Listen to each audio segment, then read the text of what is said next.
Perkembangan sosial dan emosi kanak-kanak. Assalamualaikum dan salam sejahtera. Perkenalkan, nama saya ialah Nur Syahira binti Mustajin. Saya merupakan pelajar bagi ijazah Sarjana Mudia Pendidikan Awal Kanak-kanak dengan kepujian. Dan saya juga menuntut di OUM Shah Alam. Bagi tugasan subjek HPEC 4403 iaitu perkembangan sosial dan emosi kanak-kanak, saya akan membincangkan topik yang sangat menarik iaitu bagaimana interaksi dan tingkah laku keluarga dapat mempengaruhi perkembangan pemahaman moral dan etika kanak-kanak. Dapat kita lihat paparan artikel mengenai tanggungjawab ibu bapa dalam membentuk kepribadian anak secara seimbang dalam berita harian. Selain itu, mengenai harian Metro juga yang menceritakan ibu bapa adalah cerminan terbaik buat anak-anak. Secara rumusnya, dalam petikan artikel yang didapati, ia mengatakan bahawa tingkah laku dan interaksi kekeluargaan adalah sangat penting dalam mencorakkan kepribadian seorang kanak-kanak. Dalam memahami konteks perkembangan moral dan etika kanak-kanak, ia melibatkan peranan setiap pihak, khususnya ibu bapa yang merupakan institusi pendidikan yang pertama buat kanak-kanak.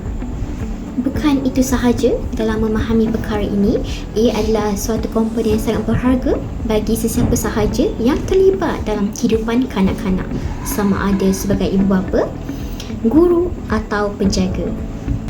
Etika dan tingkah laku keluarga yang dapat mempengaruhi kepada perkembangan moral dan etika kanak-kanak yang pertama adalah disebabkan oleh ibu bapa yang bertindak sebagai role model. Menurut Berg 2018 yang mengatakan bahawa ekspresi emosi yang ditonjolkan oleh ibu bapa akan menjadi rujukan sosial atau social referencing oleh kanak-kanak. Ekspresi emosi, tingkah laku yang ditonjolkan oleh ibu bapa di hadapan anak-anak akan menjadikan panduan atau social referencing kepada kanak-kanak untuk bertingkah laku. Dalam konteks perspektif Islam mengatakan bahawa ibu bapa adalah pendidik pertama dalam membentuk peribadi dan akhlak anak-anak yang menurut Abdullah Naisi Ulwan 2015. Umum mengetahui bahawa kanak-kanak menjadikan subjek di persekitaran mereka sebagai ikutan atau contoh dalam setiap perlakuan mereka. Hal ini adalah dikatakan dalam teori Albert Bandura yang mengatakan bahawa kanak-kanak memerhati setiap tingkah laku dan perlakuan di sekeliling mereka untuk proses peniruan. Oleh hal yang demikian, terbuktilah bahawa tingkah laku kanak-kanak adalah berdasarkan daripada pemerhatian dan peniruan tingkah laku ibu bapa di rumah. Ini kerana kepercayaan dan keyakinan kanak-kanak terhadap ibu bapa yang akan memberikan contoh yang terbaik dan ikutan yang baik yang boleh diikuti oleh mereka untuk menjadi seorang insan yang baik. Sebagai contoh dalam konteks kehidupan seperti ibu bapa yang saling membantu jiran dalam kesusahan, keupayaan tingkah laku ini akan dijadikan sebagai panduan dan skema oleh kanak-kanak untuk mereka jadikan sebagai panduan dan ikutan pada masa akan datang.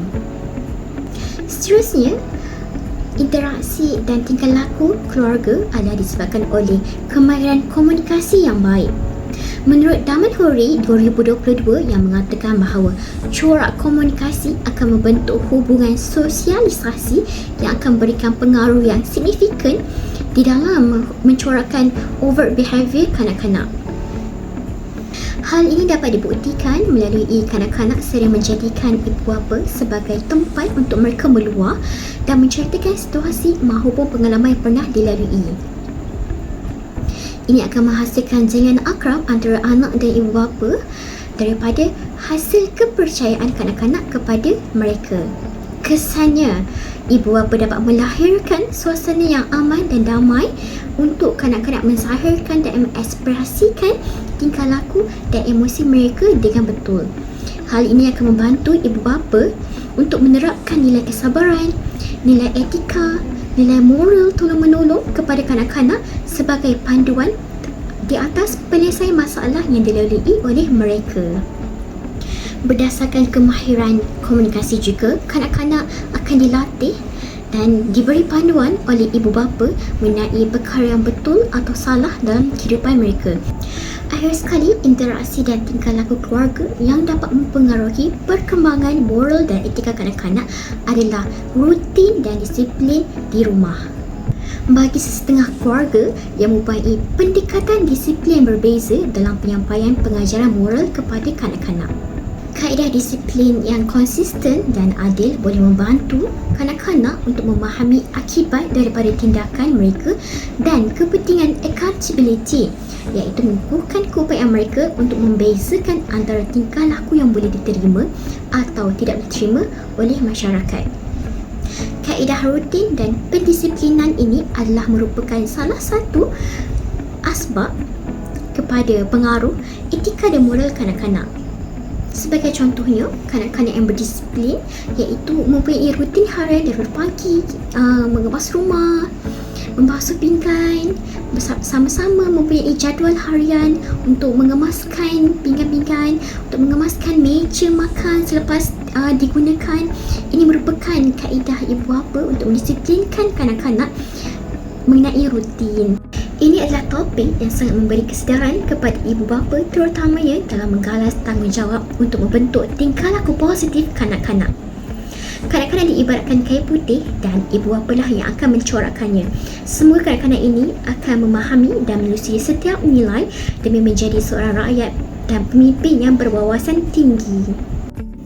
Itu sahaja daripada saya. Sekian, terima kasih.